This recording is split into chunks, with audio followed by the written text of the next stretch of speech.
One thing that we should talk about is how was Mendel able to ensure that his plants at the beginning were true breeding? Because if you go back up to the top, this would be a white flower, and that's easily identifiable, and only little p could be a white flower, correct?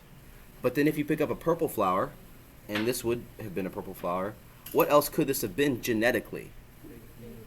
It could have been a heterozygote, and he needed a homozygote to do this reaction, correct? So what he had to do was he had to develop a little plan or a little experiment to verify that you had a true breeding plant. So I would call this the check for true breeding. How can you make sure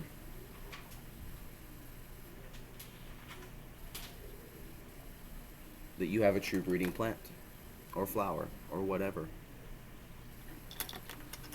Because let's think about it. He needed a purple flower, correct? And the purple flower could have been big P, as he needed, or it could have been big P, little p. Good? Do we all get this? Yes? Okay. When you do a check for true breeding, here's what you do. You cross your unknown with the homozygous recessive. So how do you check for true breeding? Cross with homo recessive. What is the homozygous recessive? Little p, right? The little white flower.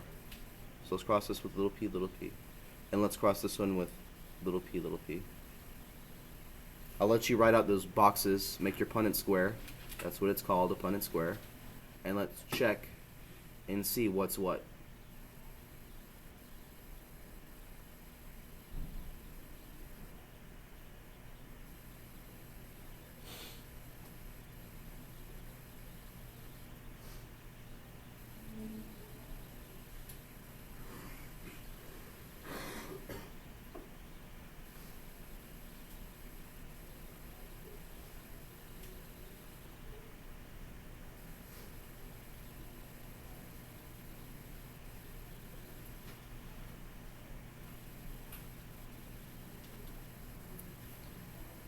Right?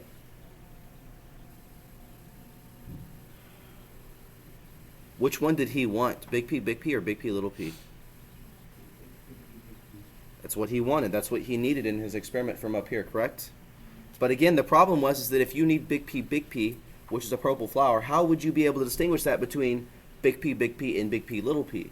Well, here's what you do. You do a check for true breeding. You're like, Mr. Fields, how would you ever do that? Well, I asked Mendel one day, and he said, I crossed it with a homozygous recessive. And so there's your homozygous recessive.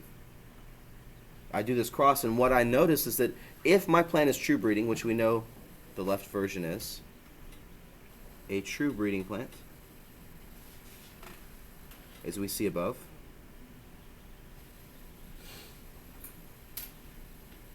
produces all dominant phenotype flowers.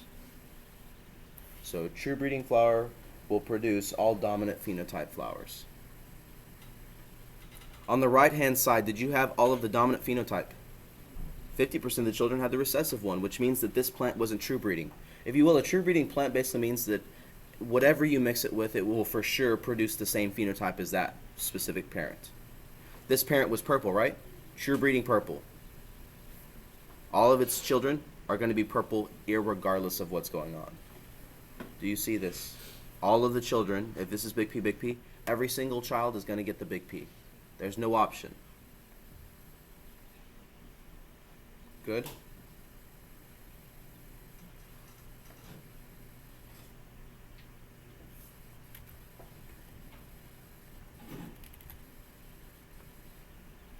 It's with this experiment that Mendel came up with this idea, this thought that you had recessive versus dominant alleles. Something that we know now.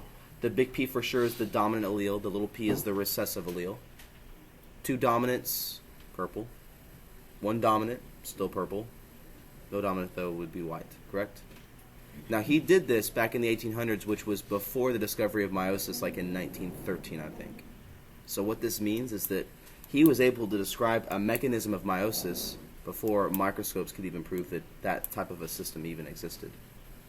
because he had come up with this idea called the law of independent assortment and the law of segregation.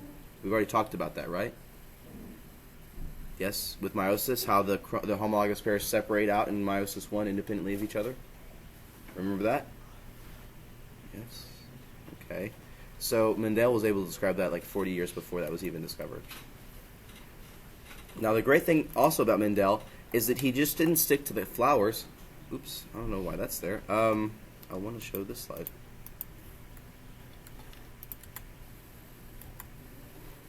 I want to show this slide right here. He didn't stick to just flowers. He did other things too. Let me show you what else he did.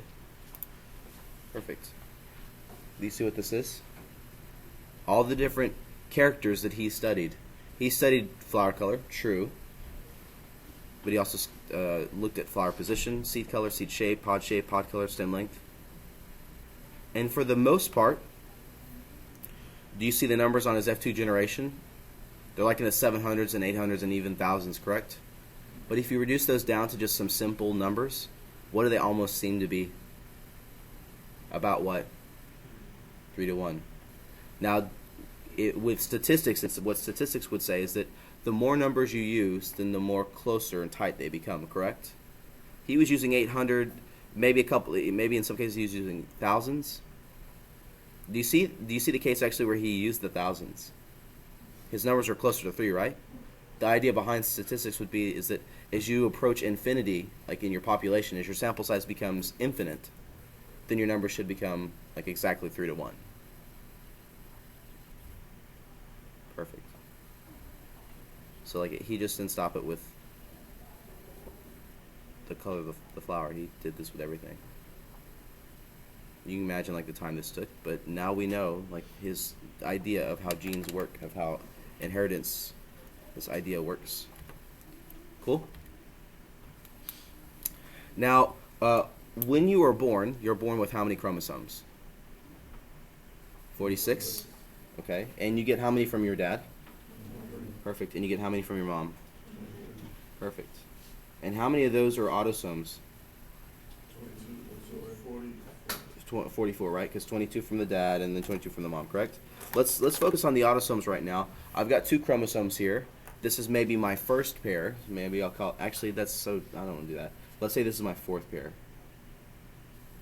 This is number 4 pair. How many pairs do I have again? 23, right? Okay. And let's say that this is from my mom and this is from my dad. Oh yeah.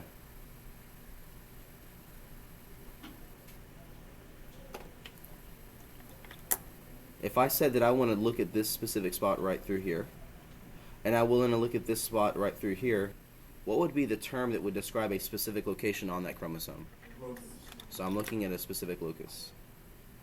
And maybe this is the locus, and this is my chromosomes, right? So this is the locus for coolness. Okay? You guys understand that I'm probably the coolest person you will ever meet. Thank you, Devin. But we've got a problem, and that would be is that coolness is a completely dominant system. So if I want to be, which means that I was getting this allele from my father, right? He had 2 different alleles. I had a 50% chance of getting it, so I therefore got it. Now you're like, Mr. Fields, what's the chance of that ever happening to such a guy like, such a nice guy like you? Well, I'll show you real quick. Dad had big T, little t, and mom had little t, little t. So I do this cross. Oh, just like everything else in life, it was about a 50-50 shot. There was going to be a 50% chance I was going to be the most boring person you've ever met, and there was like 50% chance I would be the coolest guy. So lucky you.